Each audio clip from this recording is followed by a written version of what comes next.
Well, this is a very special week, and this sort of thing normally doesn't happen. It'll happen again maybe in the fall when they have their next meeting. And the prices were deliberately pushed down for a reason.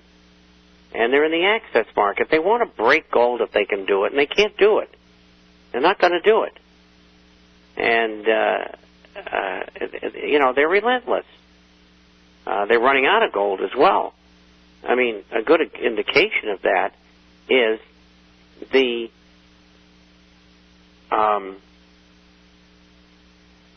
European banks, not the central bank, the European banks, the German Bundesbank and the French National Bank and so on and so forth, they can sell 500 tons of gold a year.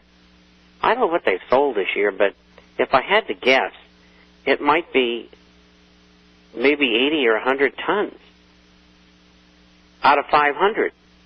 I mean, it's been so small. And that, to me, is an indication that they think there's going to be higher prices, and they also really don't want dollars for their gold. I mean, I don't know how else to interpret it. I mean, their economies are doing terrible. I'm sure they could use the money, but they're not sellers. For the most part, France has been the biggest seller. And the European Central Bank was a seller. Again, 35 tons. Where did it go? They put the COMEX to cover their shorts. I have an article here that somebody else wrote in this issue on it coming up tomorrow. Or either that or I put it out on Wednesday. I can't remember. Anyway, go ahead. Well, that comes to one question is there a chance that the COMEX will default sometime this year? If so, how likely is the probability? I think the probability is excellent. And they had to get that gold from the European Central Bank. And the contracts are for April, which has just started. The numbers are in this issue. Under the gold section, I don't know which day, it was Wednesday or Thursday's writings that gives the numbers on the takedown so far. And I think in gold it's about 34% of the eligible. And that's big. I mean, it used to be less than 1%. There's a lot of people taking physical delivery of large amounts of gold off of COMEX. And that's why they had to come up with the gold that they did. They probably borrowed it. But this is going on all the time. No, you go long and you stay long. I mean, we just saw coins come down $60, $70 each. We just saw Agnico move from 57 to 51. You don't worry about it. You just keep on buying. A day like today, you buy. It's going higher. I mean, we've been saying this for 5 years, and we've been right every day, every month, and every year. And it's not going to go away. So you just use those opportunities to do some buying. And right before we go to break, here's a person who wants to know, instead of the IMF selling gold to raise money to give the poor countries, why doesn't the IMF just give the gold to these countries rather than having to sell it? Good question. And if they're going to print money up for everything else, why are they selling gold and instead of printing money? Yeah. The whole thing is a scam. They want us to press gold because gold competes with every other currency. And that's why they don't want you to have gold and silver coins, because then you have freedom. You have free money that's spendable anywhere in the world. Hop in the plane and go to Buenos Aires. And let's say you brought $100,000 with you in gold coins and went to a dealer. He would get down on his knees and praise that you would come into his shop to sell to him, because they don't have any. It's the same way everywhere. And there's the music, folks, and we'll be right back after our short break. Thank you for joining us this afternoon. You're listening to Financial Survival, sponsored by Discount Gold and Silver Trading, and our phone number is 1-800-375-4188. And, yes, a complimentary issue to the International Forecaster. Give us a call on our 800 number. You know what that is, 800-375-4188. And, Bob, please tell the listeners about your International Forecaster. Well, the forecast is about business, finance, economics, social, and political issues all over the world. We publish by email on Wednesdays and Saturdays, and it usually runs around 35 pages each time. And we have a hard copy, which goes out twice a month for those who are not on the Internet. And if you would like to go to our site, that address is theinternationalforecaster.com. The International, Forecaster.com. If you would like to have a question answered, you can email us at bob@intforecaster.com. bob@intforecaster.com.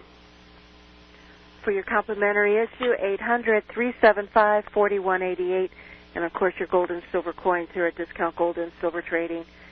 Give us a call. Visit our website at discountgoldandsilvertrading.net. And if you have any questions regarding your gold and silver coin portfolio, you can email us also at discountgoldandsilver@yahoo.com. discountgoldandsilver@yahoo.com. Got questions from Robert from Bob, and he's Christina's husband. And he wants to know what you think of Meredith Whitney's comments on Squawk Box regarding the insolvency of all the banks, and when is this reality going to show up in the markets? Well, first of all, Meredith Whitney is going to go down in history as the person who pulled the plug on the conspiracy. And I don't know what she knows about it. I think maybe she did it unwittingly. And it's pretty hard to kill somebody who has such a high profile once they've attained it. It's not easy. It can be done, but you only do it if you have to do it. And everybody is hittable. She was the one, it'll be 2 years this coming June, that said, look, Citigroup doesn't have what they say they have. And I think the stock's going down, I think it was 35 or so at the time, to 16, and then she changed it to 12, and then she said, I don't know what's going further. And we were short the stock, so we were happy about that. But the point is this, the banks are in trouble. And I didn't see her this time, yesterday. The banks are in trouble. They don't have any money. They're all broke. And the scam is going to go on. It is a scam. And it's as simple as that. It's being run by the Fed and all these people behind the scenes. This G20 is a good example. They think they've got everything racked. Wait till they go to trial. Because that's going to happen to them. Of course, if we can keep the mob from them. Many have forecasted the collapse of the commercial real estate market this year to be worse than all the subprime collapse of 2008. When do you forecast the height of this upcoming collapse? And will it be this spring or summer? How will it affect the markets? And what should be expected in the markets? Well, most people don't know about it. Most people aren't affected by it, but banks are. They're going to get all that property back. They were given 5-year loans with nothing down to buy a building for $100 million. I mean, that's big-time stuff. And so commercial is down 50%. Where is it going? Probably another 10 or 20. When's it going to recover? 10, 20 years? Ain't good. Very, very bad. Please comment on the revised mark-to-market rules that have caused the financial stocks to rally. Why does the market see this as a positive, and will it last, and how long? Well, it's a positive because it's Mickey Mouse in their books. Something's worth 30 cents, and they're saying it's worth 80. And the government's saying, oh, that's okay. FASB says, oh, that's okay. Nothing to do with reality, nothing to do with proper accounting. And they over at the G20 saying, we're going to have strict regulations and all of this stuff. And they're doing this. It's ludicrous. I mean, a bank or a corporation is going to say, well, our assets are worth $1 billion and our liabilities are $500 million, when in fact their liabilities are $1.5 billion.